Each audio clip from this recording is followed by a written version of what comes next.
This is CBN NewsWatch. It is Monday, March 1st, 2021. Thank you so much for joining us. I'm Efrem Graham. Ahead today, former President Donald Trump laying out his vision for the Republican Party in his speech to conservatives Sunday. We'll hear what he considers to be the top priorities. A leading Virginia school system drops the beloved books of Dr. Seuss after facing pressure from a liberal educational group. Israel blaming Iran for an attack over the weekend on an Israeli-owned ship, in the latest move increasing tensions between the two countries. And he's a Christian judge who barely won election as the new Supreme Court Justice of North Carolina.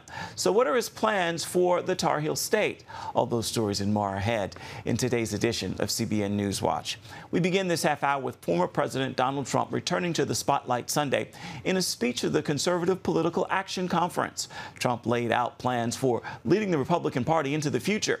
CBN News Capitol Hill correspondent Abigail Robertson brings us this look at Trump's talk. Former President Trump set the record straight on Sunday that he has no plans to start a third party. One thing that hasn't changed, he still believes he won the 2020 election and hasn't ruled out the possibility of running again in 2024.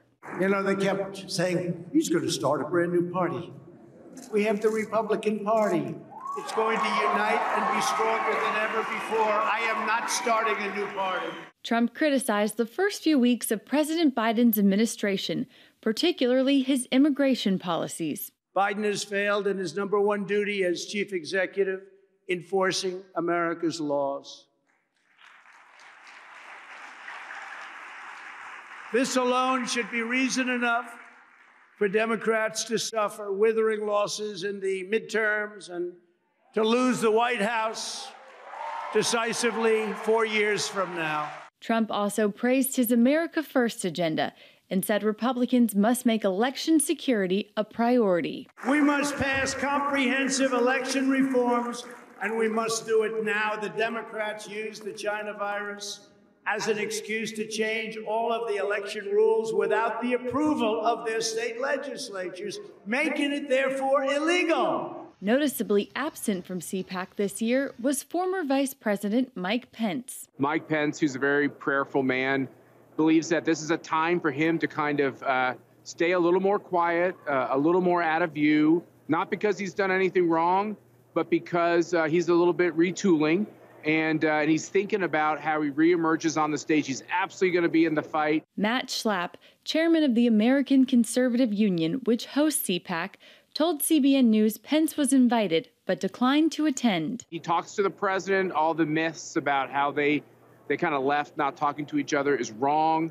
We're all in this together. One thing Trump didn't address in his speech is the grand jury investigation into business dealings of the Trump Organization. Manhattan District Attorney Cyrus Vance and his team finally gained access to Trump's tax returns thanks to the Supreme Court, and they're looking into accusations of tax and insurance fraud, or if he falsified the values of assets in buildings in order to get loans. Trump has denied any wrongdoing and calls the ongoing investigation a fishing expedition and witch hunt.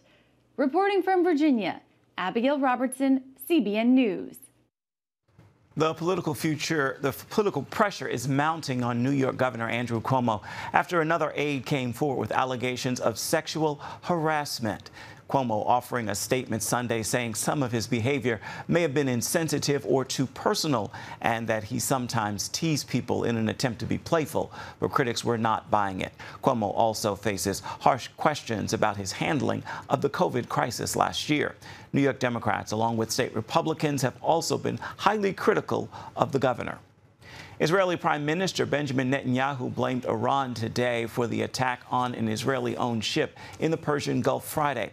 As Chris Mitchell now reports from Jerusalem, the crisis is the latest confrontation between Israel and Iran in the region. Prime Minister Netanyahu told Israel's public radio broadcast this was indeed an operation by Iran. That is clear. Netanyahu would not say if Israel would retaliate, but overnight the IDF launched an attack inside Syria against Iranian targets. Iran denied it had anything to do with the attack, but on Sunday, Israel Defense Forces Chief of Staff Aviv Kohavi warned the attack as a reminder Iran is one of the biggest threats in the region. Iran is not only a nuclear threat, but it spreads terrorism and carries out terrorism and actions against civilian targets.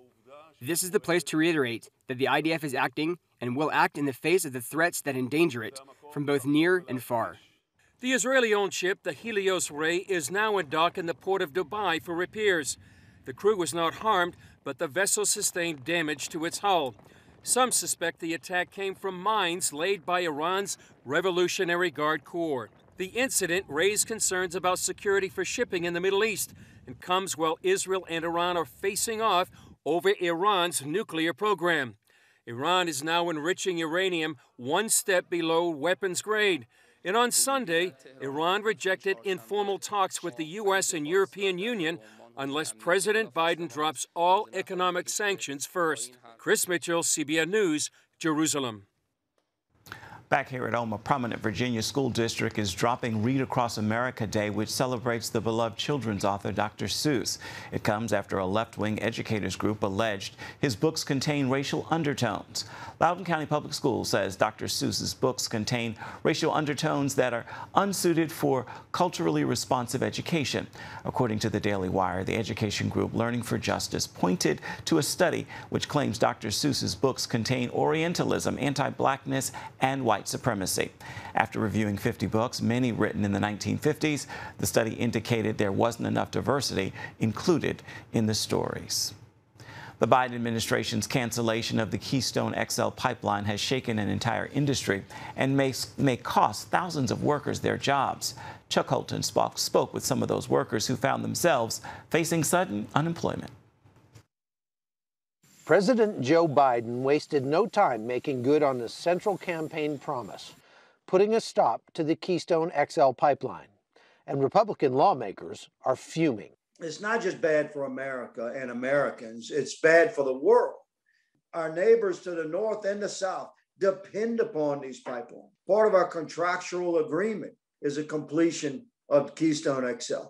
According to Representative Clay Higgins, if the opposition cares about environmental impact, pipelines are not the right target. The safest, most efficient, most ecologically sound means by which to transport energy product is by pipeline. The Trump administration fast-tracked dozens of pipeline projects all across America, and now we see more than 9,500 miles of pipelines currently under construction in the United States alone. But the Biden administration's open hostility toward the oil and gas industry means that companies like these are going to have to start thinking about whether or not it's worth it to continue. But one thing that won't change is the customers' demand for the energy these pipelines carry. Pipelines are proven to be both the safest and most environmentally friendly way to move oil and natural gas. So by canceling pipelines, you're just forcing it to travel a different way. And moving petroleum products by rail or truck results in as much as 6 times more pollution than moving it by pipeline. The Biden administration's canceling of oil and gas contracts on federal lands could mean just moving the damage elsewhere. About 22% of our oil and gas produced domestically comes from federal lands and water. And so not only will this have a huge impact on American jobs, but it will simply move production overseas where it is produced at less stringent standards. And those lost jobs won't be easily replaced. Neil Crabtree is a third-generation pipeliner. Starting over in a different job, you're not starting off at the top. You go right to the bottom and you've got to learn it all over. We're talking about men and women who have mortgages. They've worked all their life to get to the point they are now. Starting over, you start off at the bottom. American oil and gas workers make at least double what workers in the renewable industry make. And even the unions have said the oil and gas industry provides higher pay, better benefits, and more opportunities for advancement than the renewable industry. A reasonable man would hope that our oil and gas industry and the millions of Americans that it employs, we would hope that the industry could survive the worst of times. What we would not expect is that those worst of times would be introduced by a newly inaugurated president of the United States. For CBN News, I'm Chuck Holton.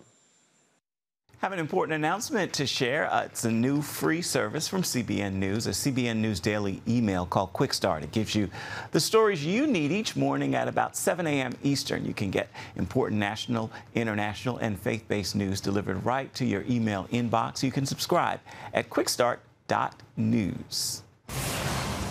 Coming up, several stories about transgender issues have been in the news in recent days, including Senator Rand Paul's questions to a transgender nominee about children getting transgender surgeries.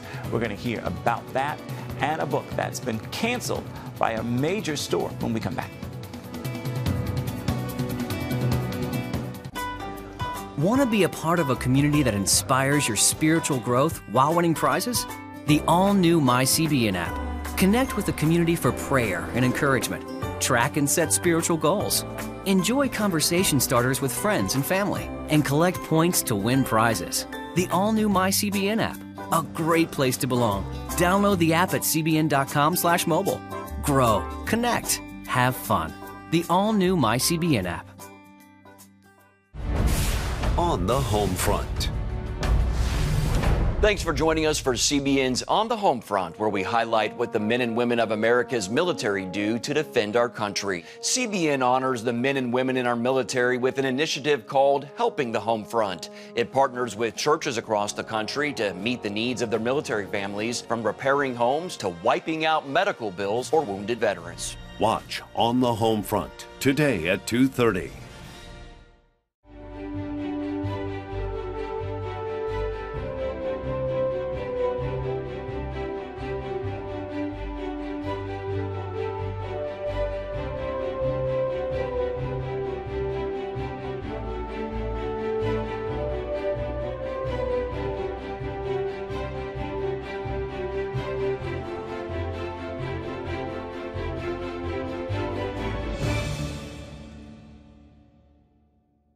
Too often, we carry baggage from our past.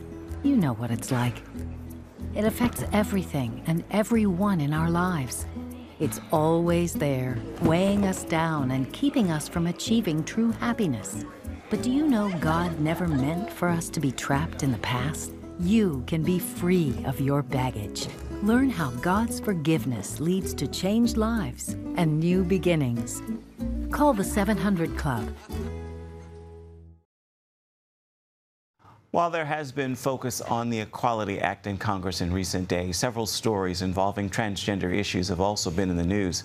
Last week, Senator Rand Paul grilled President Biden's nominee for Assistant Secretary of Health over whether the government should be allowed to override parents' wishes against their children getting sex transition surgeries or taking hormones to block puberty. Paul asked Rachel Levine, who is a transgender woman herself, if she approved of that. And he said Levine never actually answered the question. With us now for more is Dan Andros of FaithWire.com. So what is Paul's basic argument here? Yeah, so this was quite an exchange, Ephraim. And Senator Paul really zeroed in on the kid aspect of this transgender, these surgeries, these reconstruction surgeries, as he called them. Genital mutilation. He talked about how the World Health Organization and other international bodies, as well as Western society, all condemn the practice, especially when it's targeted towards children, pointing out that they're often doing this, not by force but by pressure. And so he said it was egregious because it's always carried out on minors.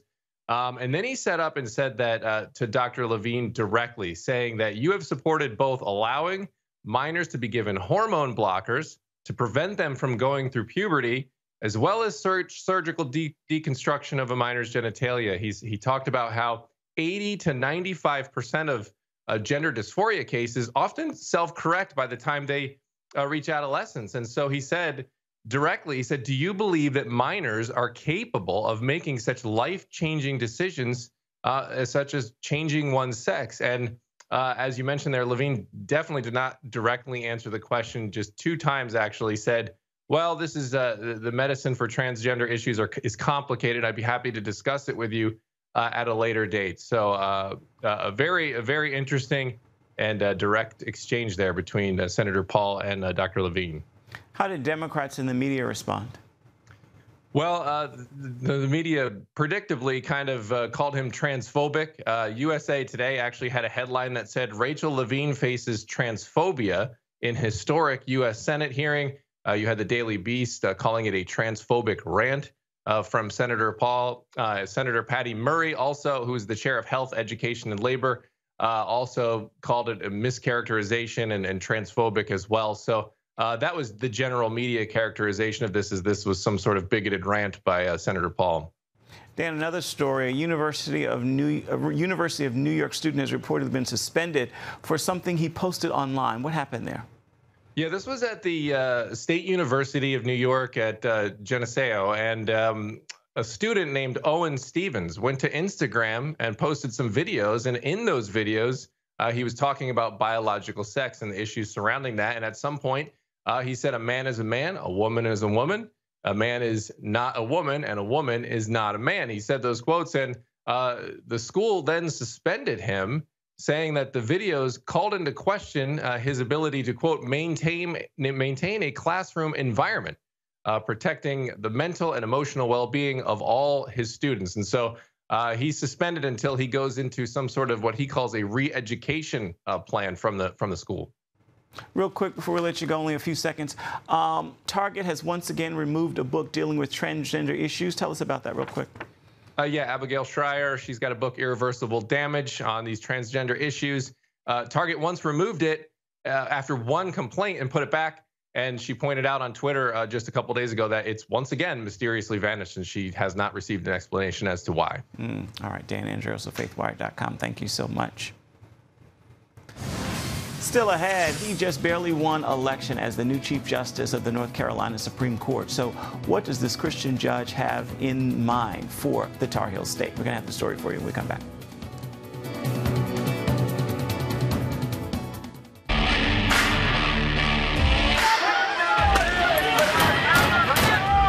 have a sex before you marry is a bad idea.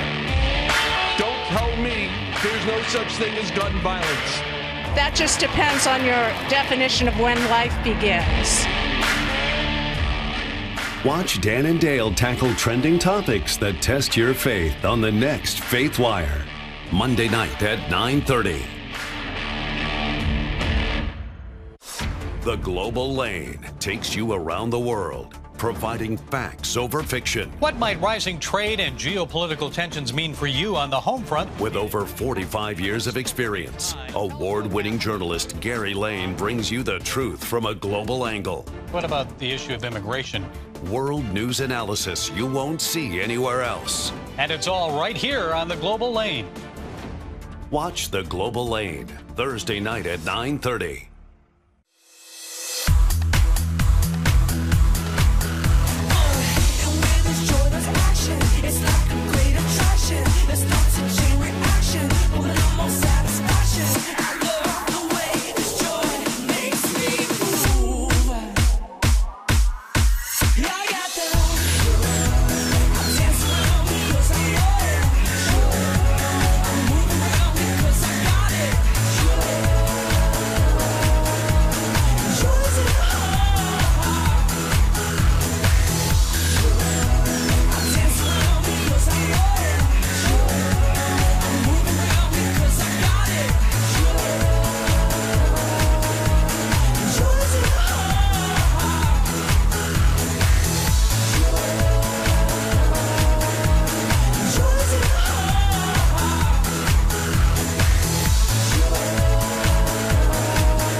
.401 votes out of 5.5 million ballots cast. That's the razor-thin margin that gave the victory to North Carolina's new Chief Supreme Court Justice after 3 vote counts. So what exactly put him over the top, and what are his plans as this Christian judge leads in the Tar Heel State? Heather Sells explains.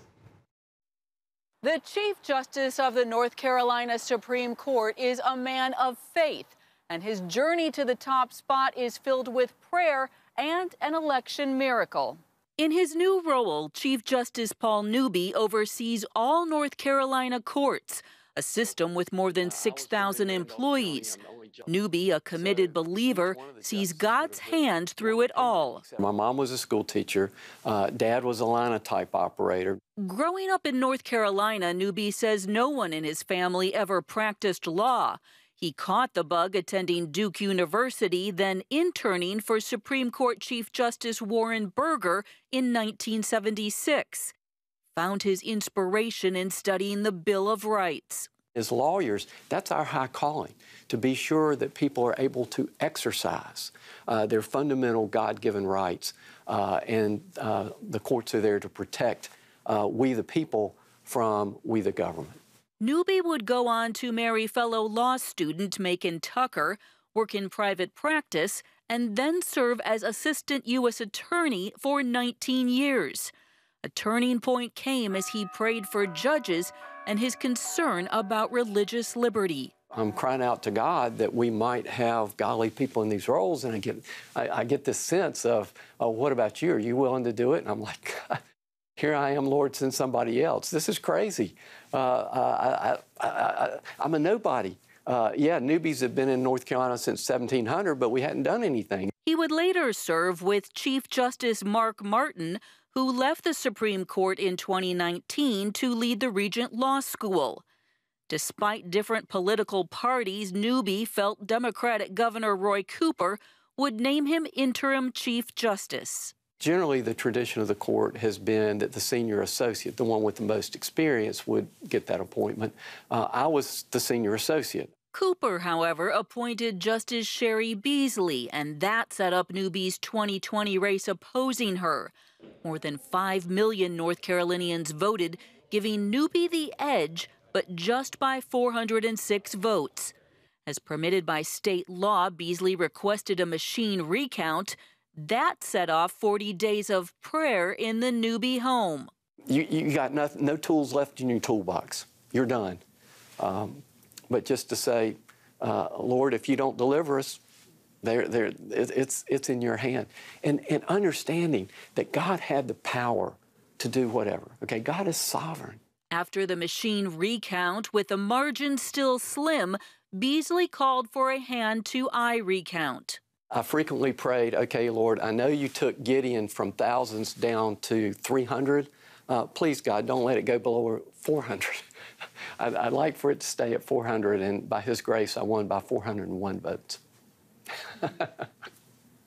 Out of 5.5 million. As Chief Justice in the middle of a pandemic, Newby has inherited a colossal challenge. There is a tremendous backlog.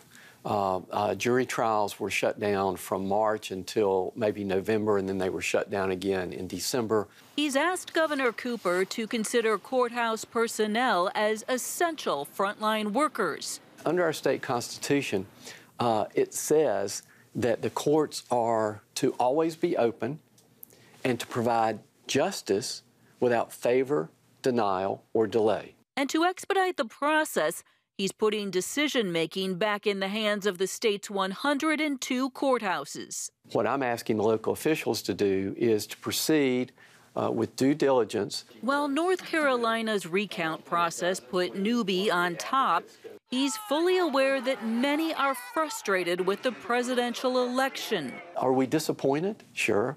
Do we wish certain elections had come out differently? Absolutely. But God is in control.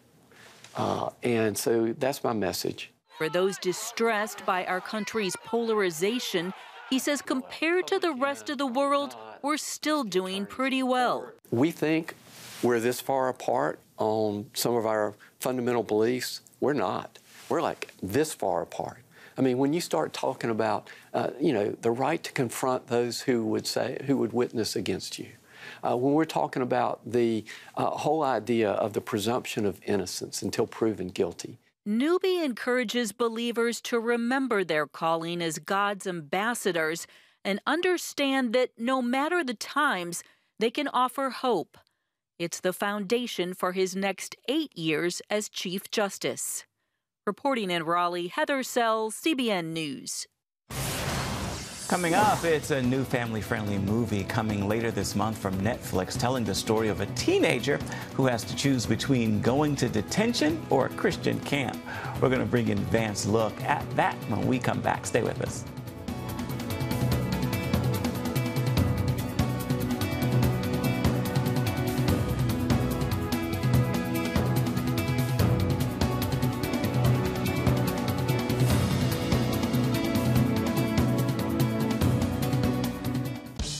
Introducing the CBN Bible from CBN.com. Now, an easier way to study the Bible and grow in your faith. Highlight your favorite verse. Read separate versions at a glance. Click and read a commentary. Or cross-reference your favorite verse using the Strong's Concordance. All the right tools to study the Bible, all in one place. The CBN Bible, available at cbn.com/Bible or the iTunes App Store. This is CBN Newswatch. Thanks for joining us. Watch breaking news, exclusive stories and programs, credible news reporting. We show you what's happening in the world and how you can pray about it. This is CBN Newswatch, because truth matters. Weekdays at 5 on the CBN News Channel. Woohoo! Hi, Superbook fans. Here's something else you'll love. It's the new Superbook Bible app. It's packed with games, activities, and Superbook episodes that you can watch for free. Oh, no! There's trivia, a fun daily devotional, and answers to your Bible questions. Plus, an easy-to-understand Bible the whole family will enjoy. You can even create your own Superbook character. Ta-da! Whoa! Millsburg Falls man, come. Sorry, pardon me. Sorry, excuse me. Ouch! Are you getting this? Earn super points to win daily prizes, too. And so much more! Time to get back to my adventures. See you soon! It's the new Superbook Bible app. Free downloads on iTunes, Google Play, and Amazon.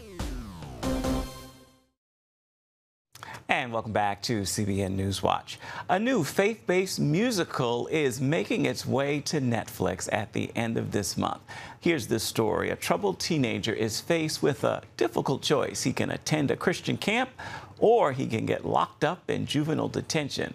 The movie then follows Hawkins, played by Kevin Quinn, whose reckless behavior puts him in a precarious situation.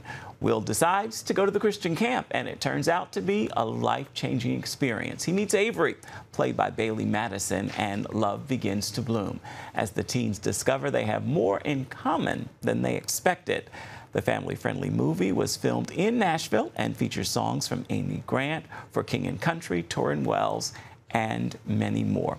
It debuts, by the way, on Netflix on March 26th. I've had an advanced screening of it, and you will enjoy every single minute. A fun family film indeed. Time now for your Monday motivation, and today I leave you with this simple but powerful truth. God is good. It doesn't matter what's going on in the world. God is still good. Hold fast to that word today and all week long.